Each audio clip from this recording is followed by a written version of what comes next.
আমি একটা বিষয় নিয়ে খুব দুঃখিত ভাই। আমি বলবো করি, কিন্তু বলার সময় হয়ে ওঠে না। তো কিছু ক্ষমতাশালী লোক, কিছু বংশ বেশি আছে বলে, কিছু পার্টিগত পাওয়ার আছে বলে সাধারণ মানুষের ওপর যে একটা অত্যাচার হয় বা হচ্ছে, টুক কথায় মেরে দেওয়া, টুক কথায় গালি দেওয়া, টুক কথায় তার মা বোন তুলে অনেক নোংরা কথা বলা।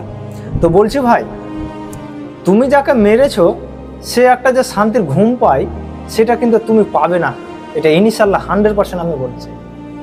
কারণ প্রতিটা মানুষ কোনো না কোনো সময় নিজের ভুল কিন্তু বুঝতে পারে ইনশাআল্লাহ। এটা আল্লাহর তরফ থেকে প্রত্যেকটা মানুষের ভিতরে ভুল বোঝার সময় একটা কিন্তু দেয়। তো সেটা রাত্রে ঘুমার সময় বেশি হয়, কারণ আমিও একটা মানুষ বা আমিও বুঝি, আমারও একটা মন আছে। তো আমি কিছু যদি ভুল করি রাত্রে, আমি সবচেয়ে বেশি মনে পড়ে যে আমি ওকে গালি দিয়েছি, আমি ওকে মেরেছি। তো সেক্ষেত্রে বলছি ভাই, যাদের ওপর অন্যায় অত্যাচার গেলা করছো একটু বন্ধ করো। কারণ হিসাব তো একদিন দিতে হবেই, সেটা আজ না হোক কাল দিতে হবেই। যেদিন মরবে, মরার পরেও না হলে দিতে হবে। তো পাওয়ার আছে বলে পাওয়ার ভালো কাজে ব্যবহার করো, খারাপ কাজে করো না।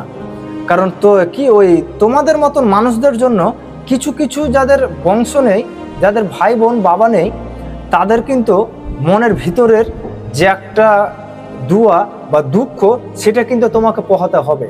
সেটা আজ হোক বা কাল হোক, হয়তো আল্লাহর কাছে গিয়েও না হলে তোমাকে সেই তার দুয়ার চাপটা তোমার ওপর পড়বে। এটা ইনশাআল্লাহ এটা হবে।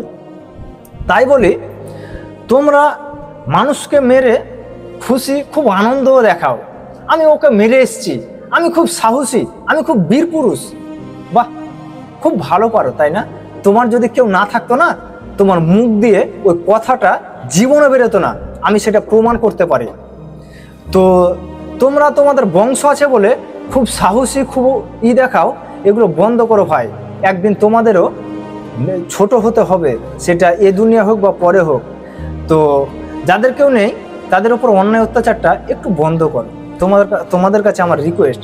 কারণ আমি এগুলো দেখছি, আমি হামেশা প্রত্যেক দিন আমি দেখতে পাচ্ছি যে অন্যায় অত্যাচারগুলো হচ্ছে। একটু জাস্ট পাওয়ার আছে, একটা মেম্বারের কতটুকু পাওয়ার, সে একটা মানুষের ওপর অন্যায় অত্যাচার ভাবে গাল দিচ্ছে।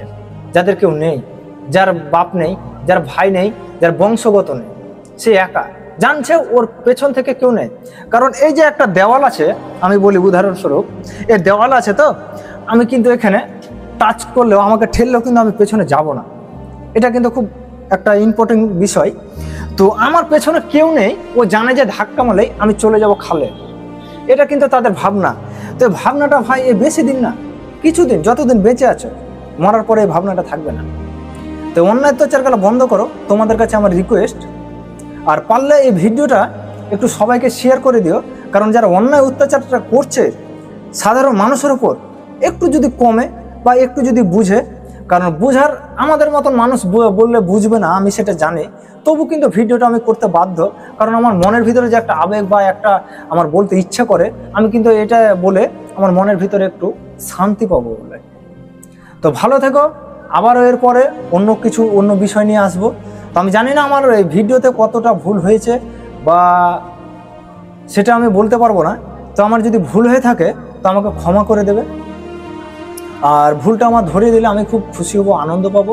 কারণ আমি যে কিছু ভুল বলেছি সেটা আমি শুধরে নেব।